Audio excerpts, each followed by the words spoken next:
as the thing is taking this bottle of wine, who's giving it to him, by the way? Who's actually getting close enough to him? There. Okay.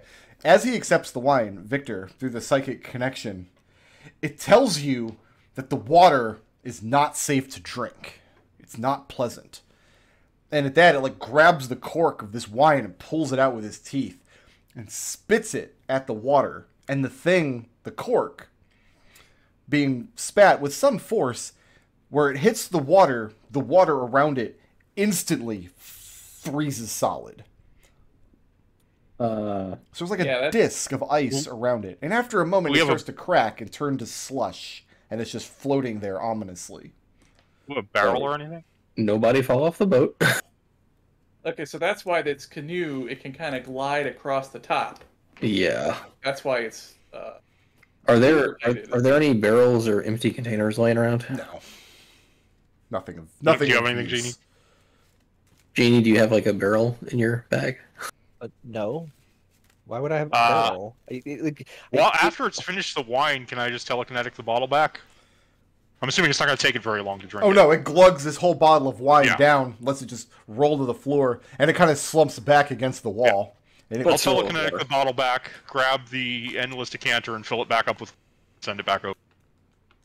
And the only gratitude you guys get is just a long, lingering burp coming from this thing's throat as it starts to snore once again. All right. So it goes back to sleep. Mm-hmm. Okay. All right. Get in the boat. Important info. Let's go. Do we want to go check the walkway first? Oh, right. We haven't checked the walkway. So, yeah, let's do that. Staying away from the water? So going down these stairs? Yeah. So you have a physical barrier between you and the water. It's like a window looking out over the water. It's difficult to tell whether it's made of glass or just a very, very translucent ice. It's very cold, whatever it is. Is there any magic in it? Oh, yes, it's very magical.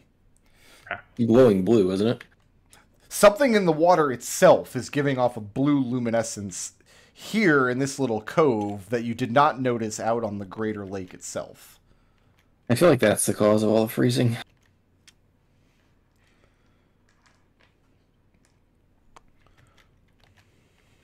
So what's down the hallway as we ventured that way? Well, you just stepped into another gelatinous cube, first of all. Okay, cool. Forgot about the cubes, didn't you, Victor? No, you're fine. Oh, God, I thought you really had. Like, this is just the right place to put another cube that we'd forgotten about it. Victor, looking into this little room, it looks to be like maybe an officer's quarters. You see empty armor racks against the far wall, and the only place to sleep is a mostly ruined cot strung up against the back, tied against two brass railings. In the center of the room is a table upon which sits the remnants of a meal eaten long, long ago. And when you enter the room, nobody is there. But as soon as you step in, closer to the table in the center, you realize there is indeed a bearded soldier sitting at the table, going through the motions of eating a meal, having a difficult time cutting through a stubborn piece of gristle. But all you can see is him operating the fork against an empty plate, bringing nothing up to his ghostly mouth, chewing and swallowing. And he doesn't seem to give you much notice as you come in. Good, because not saying a word and acting very sneakily, Victor is going to step back. Okay. And he's going to tell Ekon. Yeah.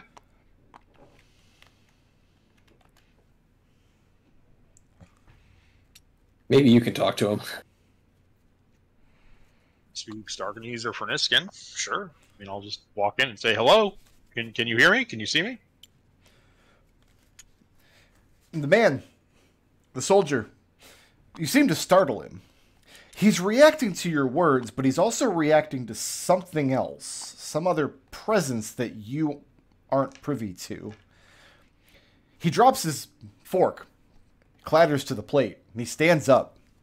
And he's wearing boiled leather and a tunic over top of that. A sword hangs at his side, and he stands up as though as to attention, and you see he has difficulty keeping his feet, as though he's been awake for many, many hours, as though he's physically exhausted. And he responds, not to you, but to some other presence somewhere in the room, speaking Darkanese. Are there new orders? Am I to be relieved? Report, first of all. I've already given my report to the captain. Yeah, you know, one of the runners lost it. We don't know what's going on. That's why they sent me here, just to get started.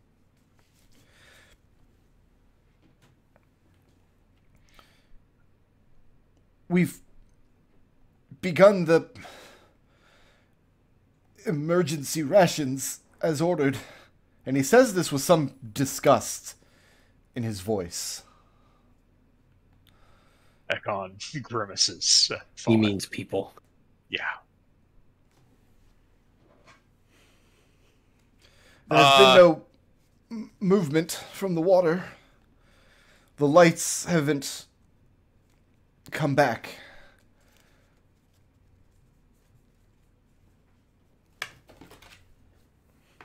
Is there word from the North Bank? North Bank is still unresponsive. I need you to go get some rest and bring whoever's on watch right now in here. There is no one else. I am to be relieved. Were they unable to send anyone? What do they mean, again, unresponsive? We lost some runners. All the messaging kind of got shut down. Please give me a full report on everything that's happened since you got here. Our information is more out of date than we realize. Make an insight check. You got it.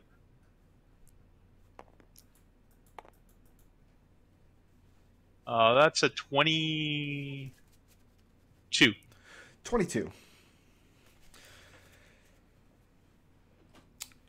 You glean from the report that this soldier's making a distinction between the North Bank and the South Bank. Initially, am I correct in assuming you were thinking the North Bank were their people? No, I was just thinking the North Bank was the other side of that water. Okay. Well, what you come to learn is that the North Bank are enemies. That powerful magic was being utilized. The North was trying to storm the compound in the South, on the south side of the lake. That they had done something with an unidentified magic that caused light to begin appearing in the lake, that caused a large amount of death, which at the same time cut them off from any outside connection as far as receiving supplies or getting people to safety.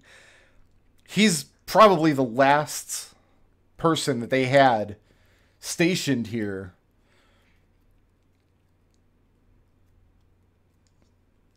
and probably one of the few that died here outside of violence.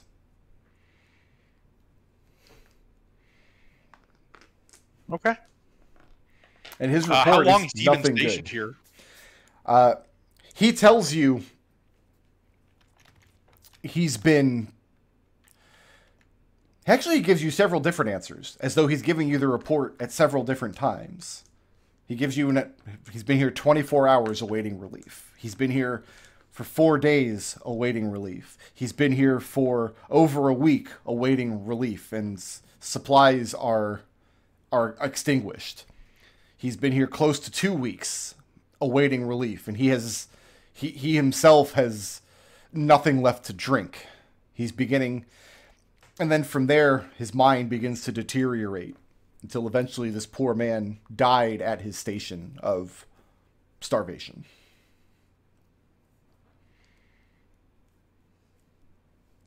So hold out for another 2 hours, and we'll hopefully have a relief. And Ekon will turn around as a... Why didn't you just give him relief? I mean, I don't think I can give a ghost water and food. I mean, want to tell try him it, he's you might tell him he's relieved to leave. Okay. There's nothing more I'll this tell him that. old man can do here. I mean, I don't know that. Where's he gonna go? Like, here's Ekon's read on this situation is that this is a ghost. The only way to put this ghost suffering to rest is to go deal with whatever is on the side. And no matter what I say in this situation, he's gonna keep going through the motion. Victor just marches in and says, "Officer, you're relieved." So who is here to relieve him? Who is it? Who's taking up the post when he leaves? Tell him it's not for him to worry. Then he Victor absolutely will- does not Victor will- abandon his post. Victor will make up some name. You don't go up to a soldier's post and say, "Hey man, take off. Don't worry about who's going to do the job next." This man has a duty to do. He's going to see it done. Sergeant Butterscotch is coming to relieve you. Sergeant Also, Butterscotch? Also, his uniform is made of a bedsheet. Let's Listen, not offend last the I man. checked, nobody wanted to play the My Little Pony game. So yeah, when you tell the man he's relieved, but you're unable to explain who is going to be relieving him, he refuses to abandon the post. Victor makes up a name as far as who's going to relieve you. Okay, and then as soon as this person whose name you made up arrives, he can see the post. The way to help the ghost is to go deal with whatever caused his death. Well, that would be the blue thing in the water. Yep. Alright. I guess we hop on the... Guess we're gonna go take a boat and look for something really scary and evil to go fight. And Can make we- sure we don't fall in. Yeah. So I demand a token for the canoe that is just the canoe token from Final Fantasy Pixel Master with the little dude in it that Nope. rose. Not even a little bit. This guy's still sleeping. Sleeping very fitfully, yes. Victor. And again, once we like get left in this condition, even with his full belly, he's not going to last much longer. Even after the healing and the fire and all that? I mean, he's still wearing very little, hunkered down in this, We did give him a bedroll to cover I gave himself. him a bedroll. which is fine, but this creature overshoots Yeah. your bedroll by quite a bit. Oh, Victor will give him his bedroll too. I don't think there's much more we can do for this creature. Right. Unless we take him out of here. And well- we're not doing that. Victor will tell the creature that we're going to go try and find an exit, and we'll be back home. If we leave So, this creature out of here, the next time we're mechanically, going to see it, it's going to be first- sitting at the. You would have to convince the creature that you're going to save it and find a way to quell its violent nature because it wants to squash and eat all of you. After you do both of those things, you're going to have to actually physically move it out of the dungeon up to your village, and then you'll have to split your attention between watching the creature and exploring this dungeon. It's all within the realm of possibility, but it's going to require a bit of effort. To save this creature is not just going to be, hey, we're going to save the creature real quick, then come right back to the dungeon. If we haven't given up on Edmont, we shouldn't give up on this creature.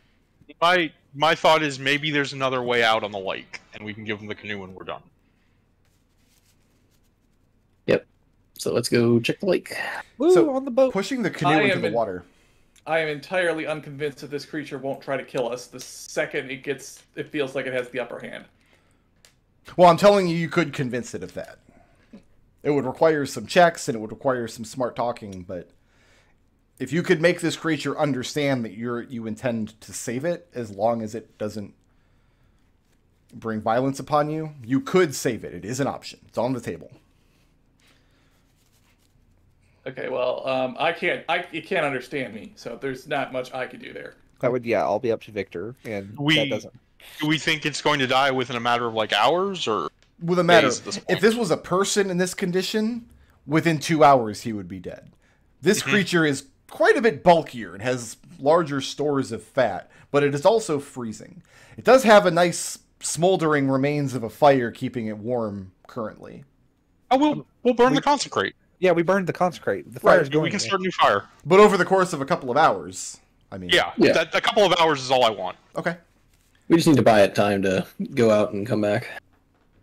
When you pull the canoe to the water, as expected, ice does not freeze on the canoe. It glides into the water. very, very smooth. The lake itself is very still. There's no chop to it. There's no wind. There's not a lot of motion. But anytime the water comes in contact with anything other than this canoe or the two oars, it instantly freezes around that area. Falling into this lake would be a very, very bad idea. So do we want to check out the far shore first and then go to where the blue light is, or? We have no idea how far the far shore is. It could be miles. We can start taking a look and start rowing that way. Well, there's blue light over here, so... You saw the blue illumination in this cove on the other side of the wall. Yeah, we're pretty sure, especially after talking to the soldier, that whatever that blue light is, it's bad news. So getting into the canoe, very conveniently, it will seat 6 people. So basically, there's 3 squares, and 2 of you will be sitting in 1 square. And there's 2 oars, so 1 person on either side will be rowing. I just want to know, just go ahead and position yourselves how you want to be sitting in this canoe, and the people sitting in the 2 center positions will be rowing. Who has the highest strength? Orson? Besides Orson. We gotta have 2 people. Doesn't actually take a lot of strength to row this boat. You have magical oars. I don't want to row. Victor has a 9 strength. Way better than Ekon's. I still think it's probably Victor. I am going to be telekinetically levitating the light coin out ahead of the where we're heading. Okay. I think we're like this. Okay. So it's Orson in the middle and Victor in the middle. I do think we should... Oh, you know what? Actually, once we get on the water, there's one other thing I wanted to do. I want to have my familiar just grab that light coin and Take the light coin and what? just fly up. Just fly upward? Yeah. Easily, you have more than 100 feet of clearance here. You're inside of an underground structure much, much larger than the surrounding terrain of your village could accommodate. Okay. Genies don't light a coin. Putting it another way, if this lake were here, the drainage of the area where your village is could not sustain a stream through the middle of your village. How far, or how big is this cavern after the familiar flies around? Like, what kind of... We had the familiar fly upwards more than 100 feet before seeing the rocky earthen ceiling. Behind you,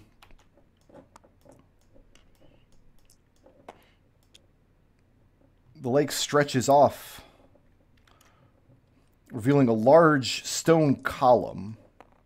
And then behind the column, shallower water, which dips back behind the compound.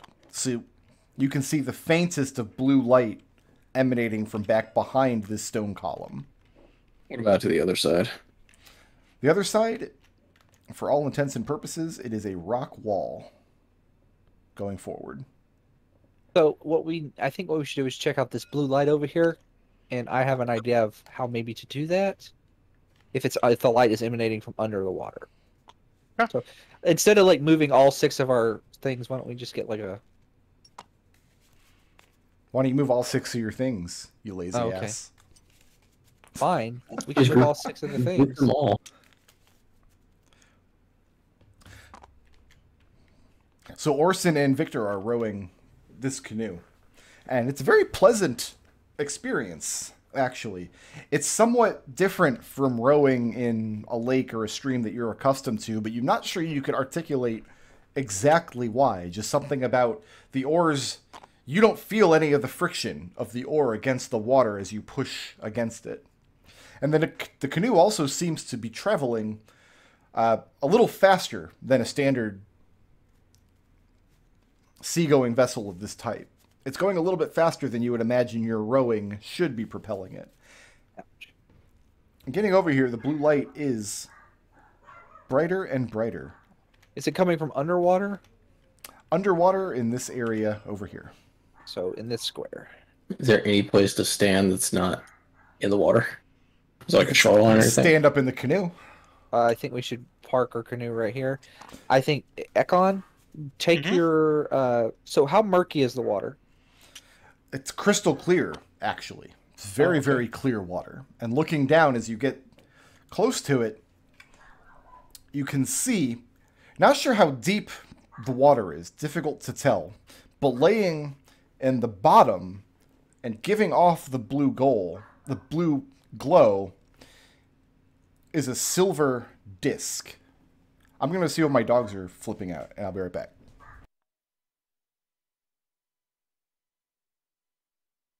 Ekon, I think this is going to be you. Not if it is either magical or weighs more than 5 pounds. You can't pick up magic objects. Not with Mage Hand. Unless I'm misremembering the spell. Thought it was a weight thing.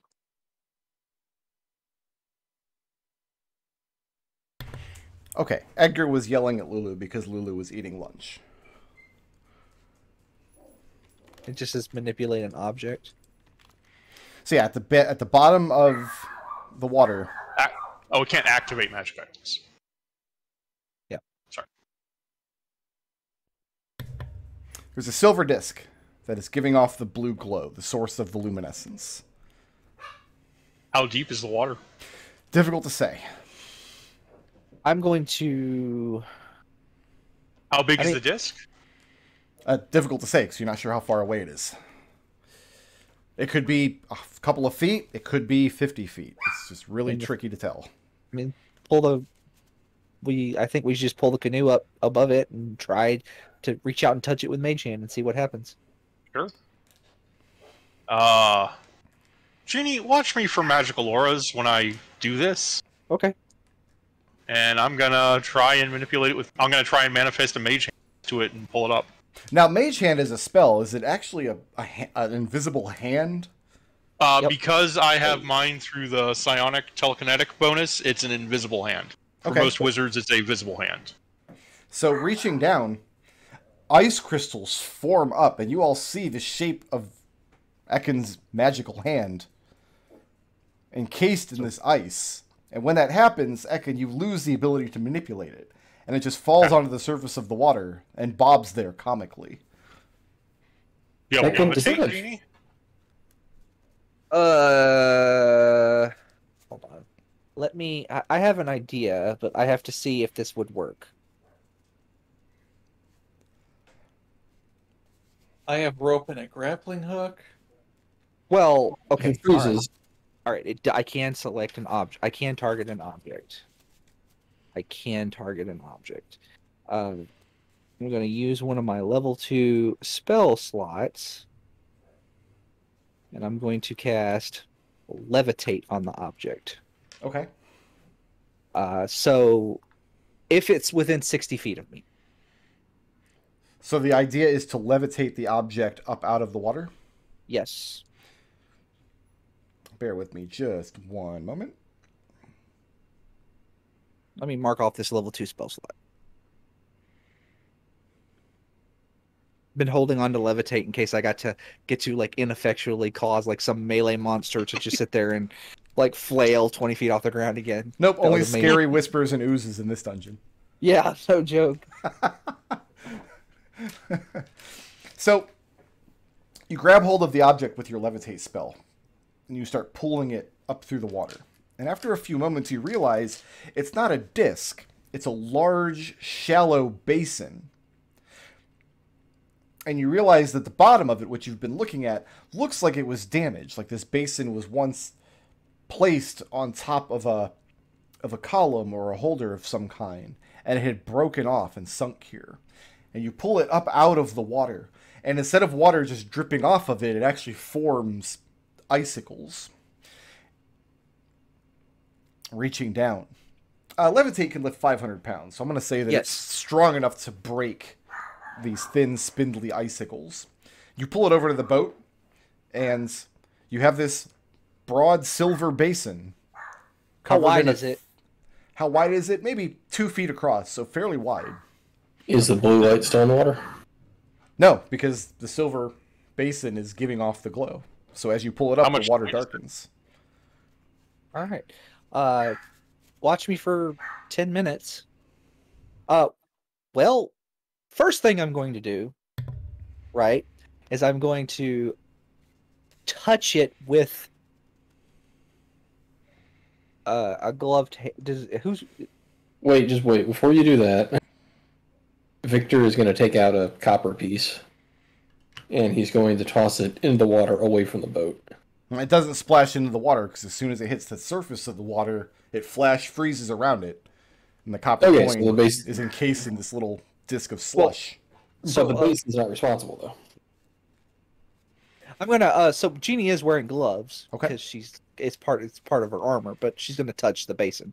So the basin itself is still wet with ice crystals from the water. So your gloves, parts of the fingers do ice over, but you're able to scrape it off like you're scraping snow off of a windshield. And after a few moments, you dry off the part of the basin. It's relatively heavy when you hold it. So you're talking a nice, it's pretty big around. Think of like one of those, like a large ceramic bird bath, perhaps. Mm-hmm. Yeah. So I'm gonna take. Oh. So let me see. Can I a creature that spoken level You want to take it to the shore? up to 20 feet? Okay. So I'm going to like lower it. Okay. Before I do this, I touched it just to see if it was safe to touch, but I'm going to lower it onto the canoe. Okay. It just see to make sure that it doesn't like tip over the canoe. No, you can situate it in the canoe that it's not going to capsize. Right, because I don't want to capsize us all and kill us all in the frosty water. Okay, then you guys do what you're going to do. I'm going to be casting Identify for the next 10 minutes. Have fun. Is there anything else in this cavern that looks interesting? That column, maybe? There isn't a column in evidence. Or do you mean the it's rocky ruin of a column back column? here? This here? Yeah. Okay. Well, Victor's looking in the water to see if there's anything worth staying in this area for. You can't see to the bottom anymore. It's no longer illuminated. But if the water's, What does the glass look like, or the crystal, or whatever, look like from this side?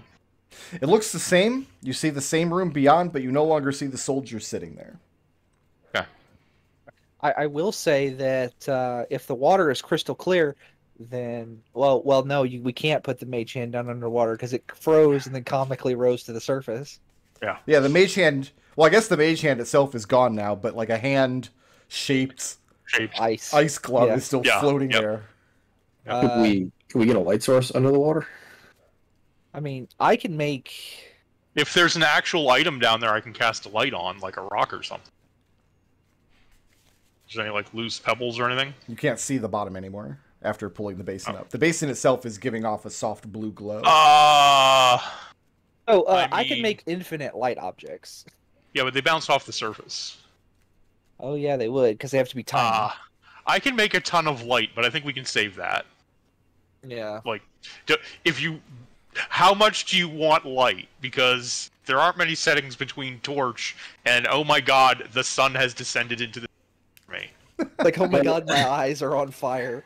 I guess the question would be, if we did see something at the bottom, do we have a way to get to it? Right. You just jump in and grab it. Just swing. Yeah, sure. Let's not do that. I have 2 more levitates. Well, I mean, the thing that's glowing is, if I lean over the edge and look down, do I see any magic down there? The water itself has faint magical qualities, given its super freezing nature. But in terms of other items, there's nothing down there. When you look down there, all you saw was this glow. And then obviously the disc is magical. What did we see when the disc was still down there? Ground? Just the ground. Remind me to collect some of this water before we leave. So I guess That seems like a bad idea, Genie. So for 10 minutes, as Jeannie is casting Identify, you guys are going to row the canoe around this rock spider. I guess you want to look at the rock spire? I mean, I want to just, take a better look at it, see if it's man-made or natural or what. It's the only other thing down here. Around the back of it here, you see an object, and it's giving off faint readings of magic similar to your canoe, because it looks to be the same kind of canoe, except this one is obliterated. It's badly destroyed, and it obviously won't float. And you can see the remains of 3 people who were probably its crew. So it's destroyed, and it's partially frozen against this back wall. All that's left are 3 partial skeletons. Let's Any run of back. their gear or clothing left? Nothing of value. And is there any of either the ores? You're breaking up, Destil. Are either of the ores intact? Neither of the ores are here Okay. that you can see. Let's go back to shore. Yeah, that's a little ominous. I mean, we need to go to the North Shore, but we can go after the 10 minutes is up. Well, you said there was a brick wall, like we couldn't go to the North Shore. No, Like, it you just- can absolutely sail to the north. No, he's Just- saying that that's this just the edge of the map. continues. Yeah, okay. The map continues kind of like this. So do we want to sail north while you identify? Or... Let's head to the North Shore. Okay. So, Jeannie, Mhm. identifying this basin. Right now, it is inert because there's nothing in it. If you were to affix this basin, and this is a very important point, if you were to affix this basin to a point where it's connected in a significant way to the surrounding land, for example, you couldn't just set it out on open earth. If you built something that came from a particular place, and then connected this basin to it, and then filled it with a liquid that could be made perfectly still, you could look into it, and you could see that place in its ideal measure. The best possible version of what that place could be.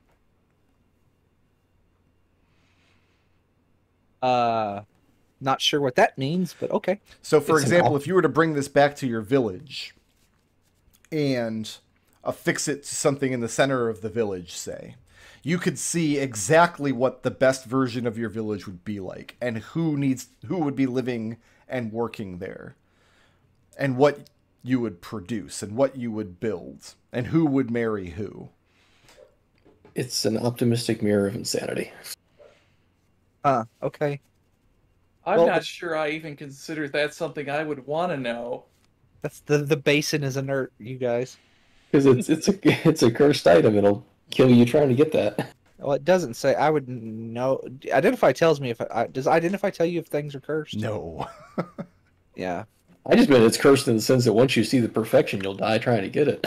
Yeah, I don't. Yeah, like I this, feel like this is probably not a good thing.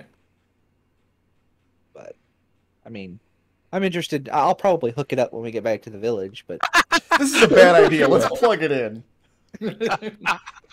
I got some About, stone like- shapes. I can get it very well connected to the base of the but village. yeah, like in the house. We'll put it in the house. So as you guys are rowing north, are you following one of the walls, or are you going straight up in the middle of the lake? The middle of the lake is far enough away from either of the other shores that your light cannot reach it. I feel like Does we should anyone just have follow. a compass or anything like that? No, we need to follow the wall. You Yeah. guys. Yeah. We've already been lost in one subterranean sea. We're not doing it again. Well, I you don't haven't think we been have- lost there, but I don't think we have the food supplies for this to last I have- that long. I have. Listen, we survived that because of foraging and the alchemy jug. I have an alchemy jug.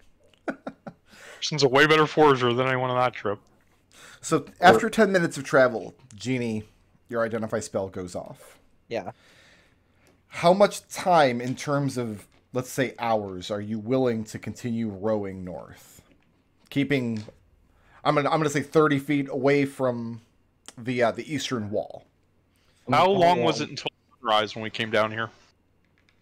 Oh, I don't recall now. Okay. You It was the guys, middle of the night. you guys went to confront the ghosts in the evening, and you've been down here a couple of hours. You'll be coming up on midnight here. How many hours until the big evil dude dies? Ekon gave him 2 or 3, would give a human in that situation 2 or 3 hours. And then you built him a fire, and you filled his belly, and gave him wine. Do not care about the giant. Nobody I guess cares it's about just giants. a rocky. It's just a stone ceiling, though, so it won't matter when the sun comes up. That's depressing. So in terms guess of we- hours, how long are you guys going to continue to row to the north? How far do we get after 1 hour? Is 1 hour the answer? That's when you would consider turning back? Hang on. I have a spell for this. I think we consider turning back after each hour passes. Like, if we don't seem like we're getting any further eventually. Evie, what spell do you have? I have augury. I can say I'm going to cast augury, and this would say, weal or woe if we sail north for more than an hour. And the way Evie does this is she lays out a bunch of silverwood tokens in like a circular pattern, and each of them have like symbols written on them that like represent things from a divination standpoint. And then she puts her dagger in the middle and spins it, and the dagger points at a symbol that represents good or bad. So it's spin the bottle. Kind of. Okay. But it's very magical. It's a more magical version of spin the bottle. Wheel and woe is the answer. That's going to be the answer for everything.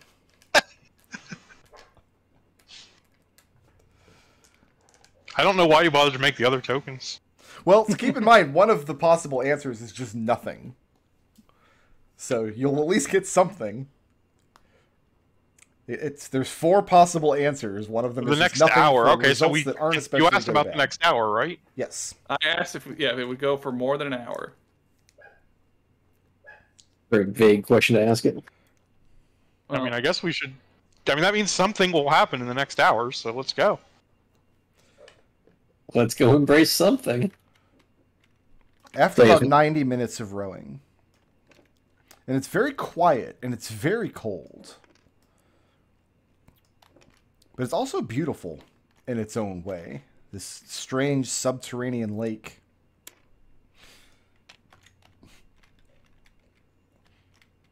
You start to see shoals ahead of you. And then in the distance, you see a bank start to come into focus.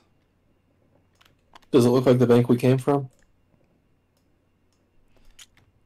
No, it looks like the bank on this second half of the map over here. Hey, the North Shore.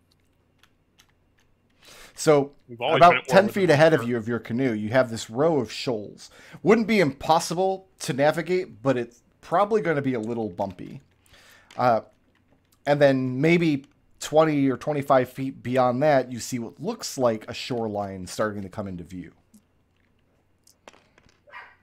Have we seen any evidence of the water freezing on the way? Freezing? No. The water is liquid. Unless So- you like start sticking stuff into it. Yeah, Victor's gonna throw another copper in there to see if it freezes.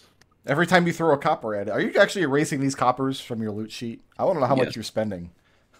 2 copper so far. Every time you flick a penny into the water, it's bizarre because there's no splash. The penny hits the water and it's a crackling sound as ice spiderwebs out from the point of impact. What ends up happening is just this little mound of slush floating there in the water with the coin encased inside.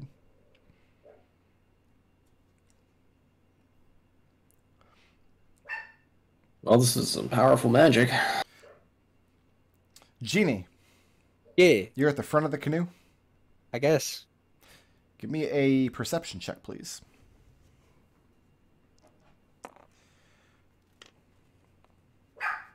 5. Genie's- 5?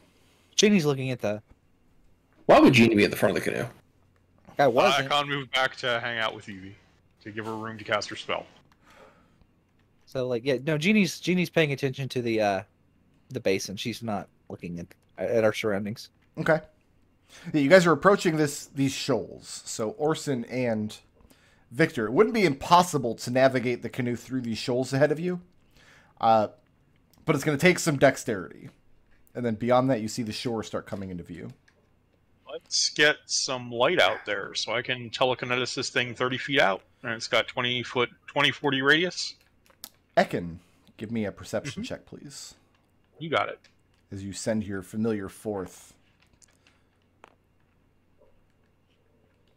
Just for reference, it's a mage hand. So that's a 14 on perception. Oh, so you're not using your familiar. You're holding a mage hand out. Yeah. Okay, 14? Yep. Okay. What's strange is the water, as I described, is crystal clear. As long as you have light, you can see through it. There's no murk to it. There's no churn.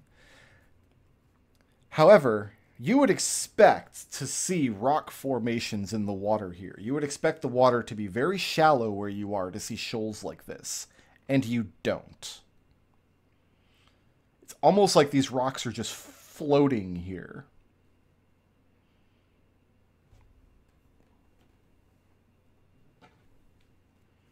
Can they be moved? But they look like rock, they're not like ice.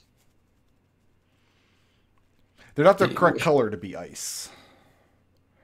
They have a very Green. dark green tinge to them. Which Maybe they- is also strange. It looks a little different from the stone of the walls. I think someone put these there to keep someone from sailing from the south. What if they're creatures? Are they frozen They're cubes? not. They're just poking up out of the water. Oh, I thought they were frozen gelatinous cubes. That's called an ice cube, Treble. No, it's not. Why don't we try and push one of these things out of the way before we go take the canoe near it? Yeah, I'll just try and push one of them with Mage Hand. When you Bring the do, coin back. as you push on the side of one of the rocks, the whole line of shoals lurches forward and moves smoothly, disappearing beneath the water, as though part of a long, connected snake. I guess we know what happened to the other canoe. Should we And then start there's to a great burst of water in front of you as the next monster emerges. And that's where we will call it for this week. Because I think you guys are going to need all 6 PCs to fight this monster. Assuming you fight it. You don't have to fight it. Talk to him, begin his friend. Violence is not always the answer. It's only the answer 86% of the time. Sometimes the answer is to deal with a hag. Is that true, though? I don't know. We will never know because you refuse to do it.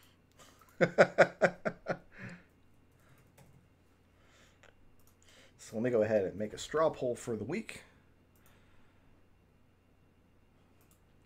And get that link. Ever since straw poll changed their interface, I don't like it as much. And there's a part of me that's like, you should just learn how to use the polls that are built into Twitch. But I don't want to do that either.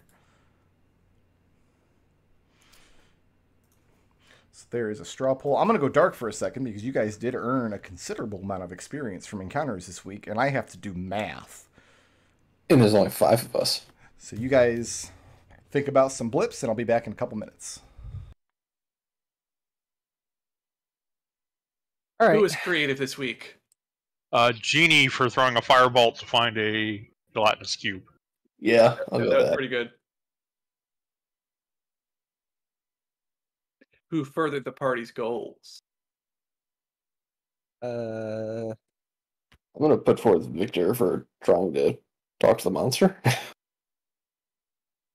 Well, treating the monster with some measure of kindness did get us information, did prevent us from testing the water ourselves. Yeah, we don't know what happens if we try and touch the water yet. We didn't have to fuck around to find out. Yeah.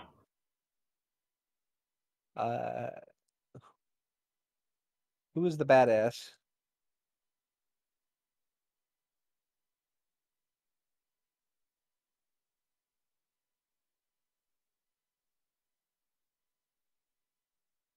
I have one for intangible. I don't have anything for badass. I kind of want to go Genie for badass for that shatter.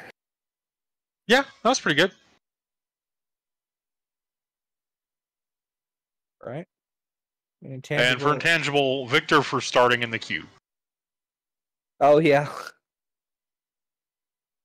I don't think you can deny that one.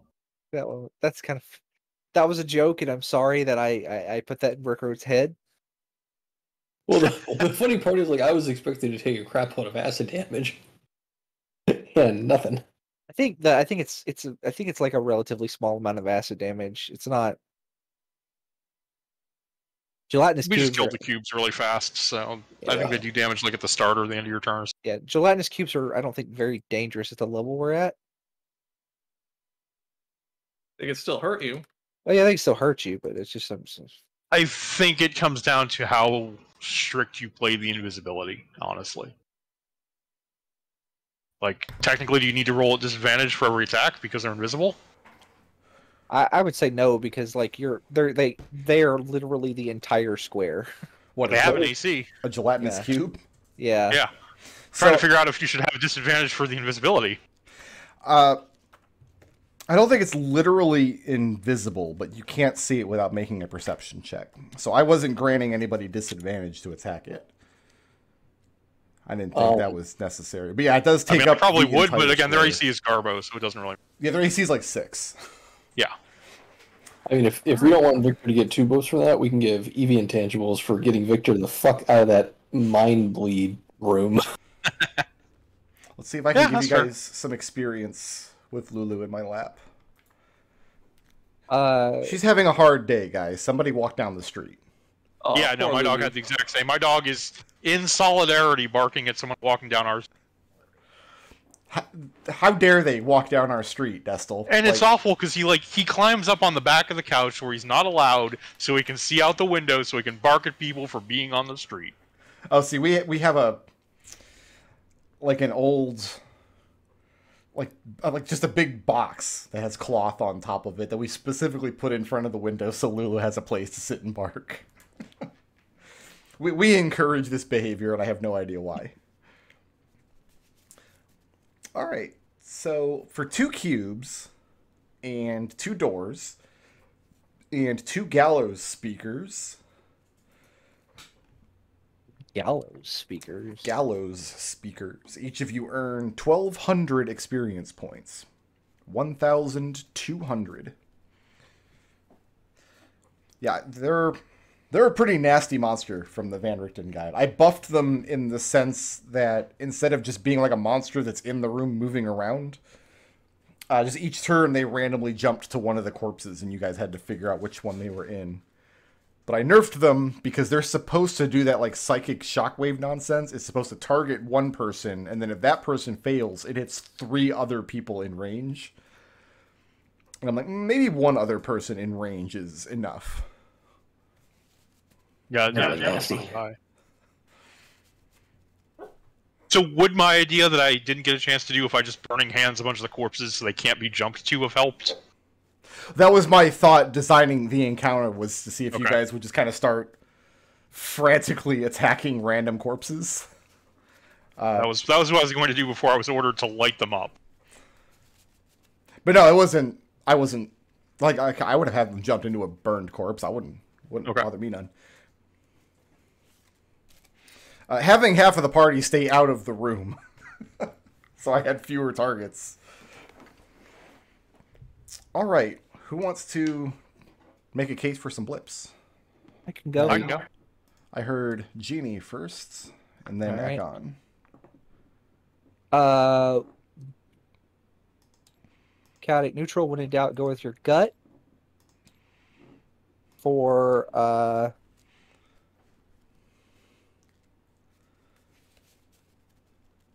I had that and I lost it. Practical. So I'll just go with my practical solutions for impractical problems for levitating. Like, oh, we have a magic object at the bottom of this lake where it freezes it. So let's just levitate the object out. Mm-hmm. Chaotic neutral. When in doubt, go with your gut. For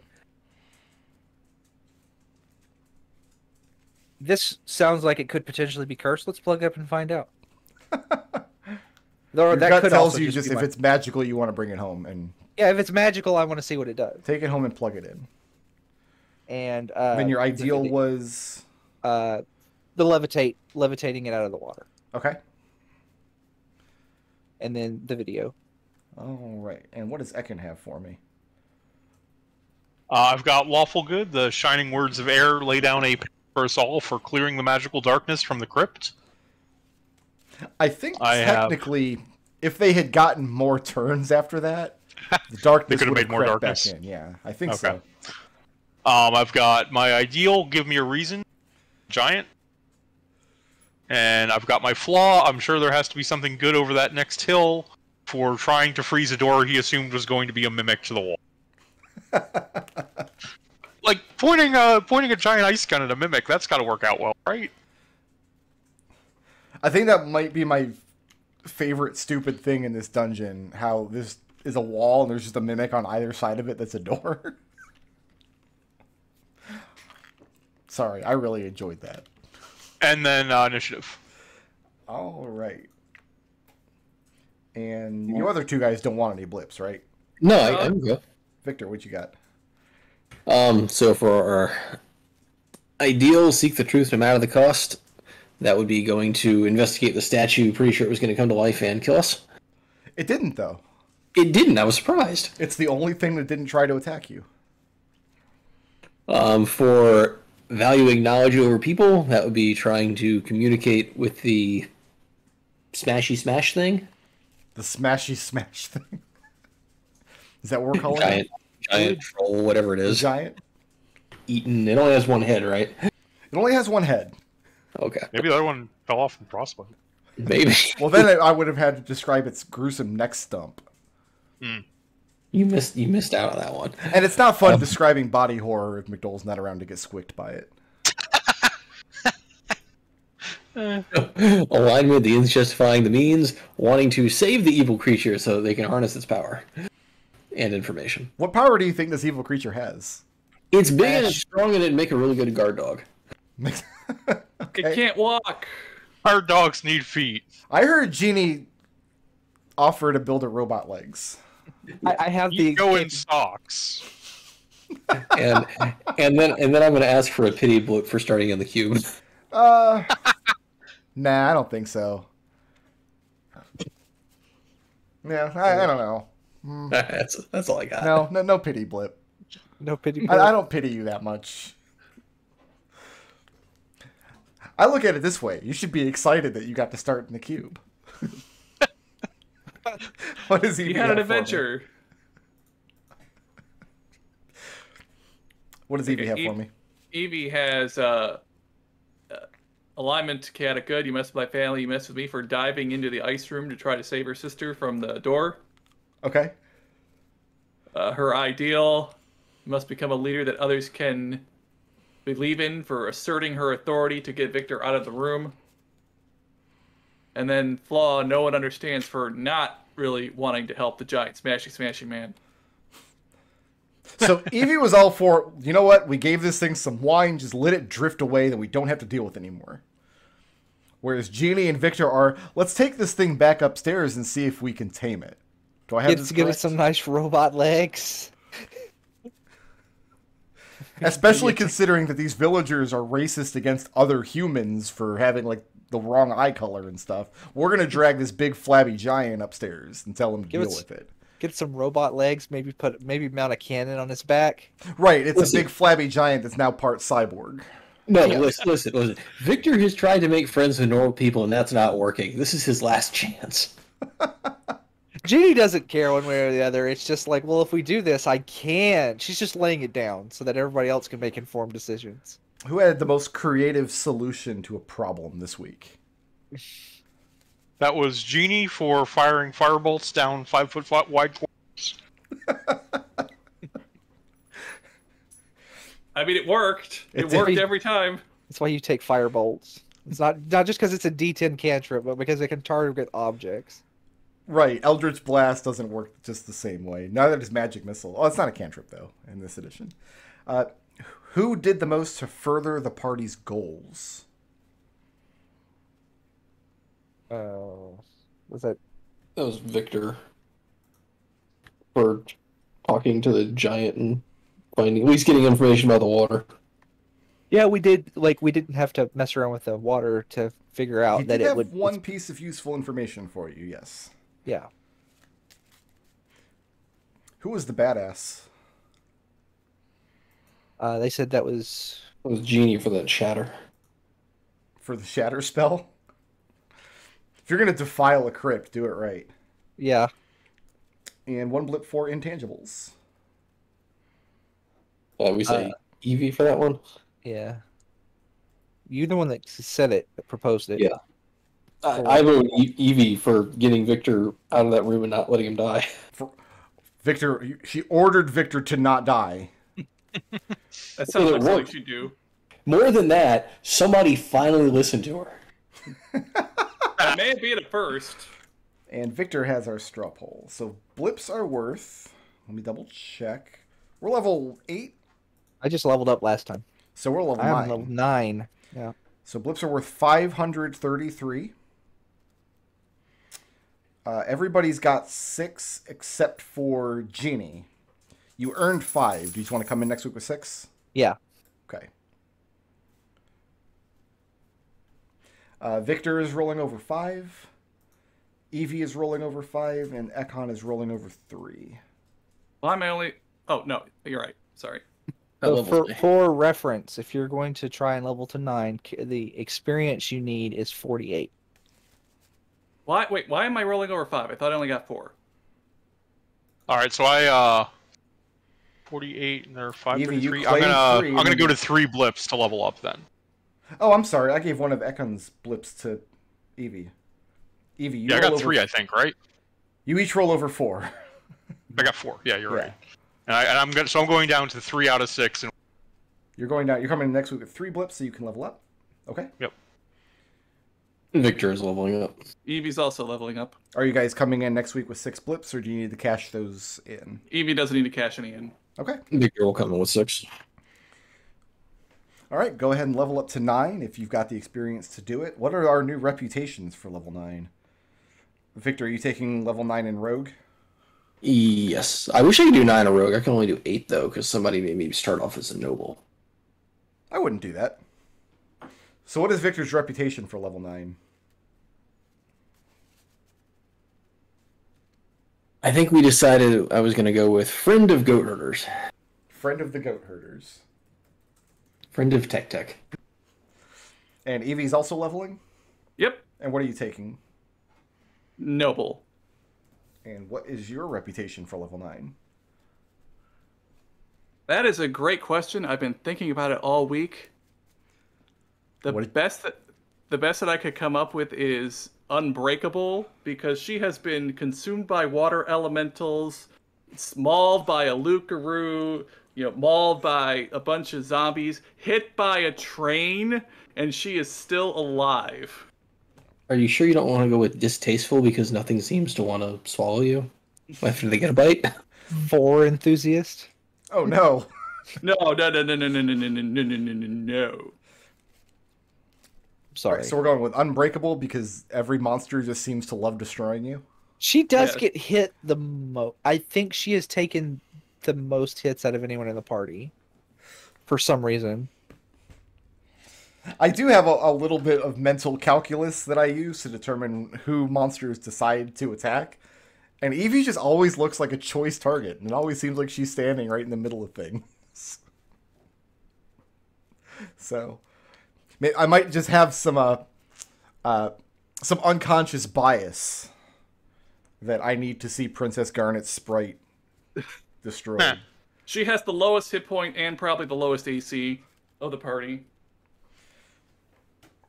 Very squishy. All right, and when we come back next week, we will see what has emerged from the frozen lake. Make sure I save this map so as not to lose everybody's progress. I think you forgot me there.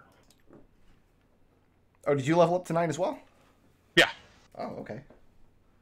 What is Ekon's level 9 reputation? Oh, wrong side. Wait, what the hell just happened to my character sheet? There it is. I know. Hold on, something weird happened to my character sheet. The Word of Air in a Forgotten Land. Writing the books of lore. I don't know where my reputation's from. What the hell? Okay, so last level you were established as rebuilding the church, and this level you're not just writing the books, but transcribing into a new language. Yep. Excellent. So yeah, when we come back next week, we'll find out what has emerged from this frozen lake, and see if I can knock any of you off this rickety canoe.